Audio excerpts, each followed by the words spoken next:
It's often easy for us to recognize or realize when we are on the receiving end of these unexpected experiences, right? Somebody throws us under the bus, or they say something behind our back and we find out, or they leave us hanging when we expect them to come through on something. It's easy to see those things happening to us. I'm a student of Stoic philosophy, and one of the core tenets of Stoicism is recognizing what is in our control and what is not in our control.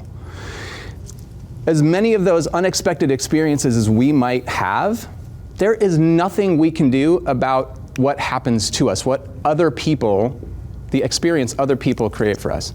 The only thing we can control is our minds, our thoughts, our actions, our behaviors, right? So rather than focusing on being the victim of unexpected experiences, I want to flip this a little bit and talk about how do we take responsibility to make sure that the experiences we're creating for others are consistent.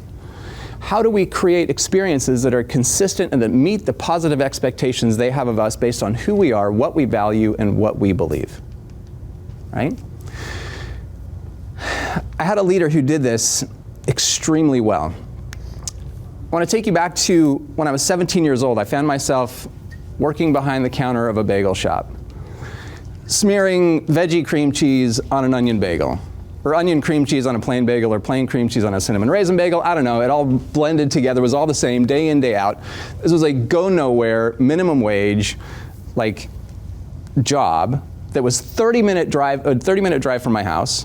It was downtown, so I had to park in a parking garage a block away and walk through some creepy back alley to get to the employee entrance. There was a lunch rush like you would not believe every day at noon with a line out the door. The guy who owned the shop was so demanding, and I was required to wash my hands so often, they were literally red all the time. I have compared every other job I have had to that job because it was the best job I've ever had. Yeah, some of the circumstances weren't ideal. But Ben, this guy who owned the shop, had a way of being. He created an environment where we felt trust and connection and love. We loved being there. We loved the job, we loved him because of not only what he was doing, but who he was being. The reason he was demanding was not because he was just picky about details. It was because he genuinely believed that every single one of us had greatness inside of us. How stupid is that for a part-time bagel shop job? But it's just the kind of guy he was. It's how he showed up to everything.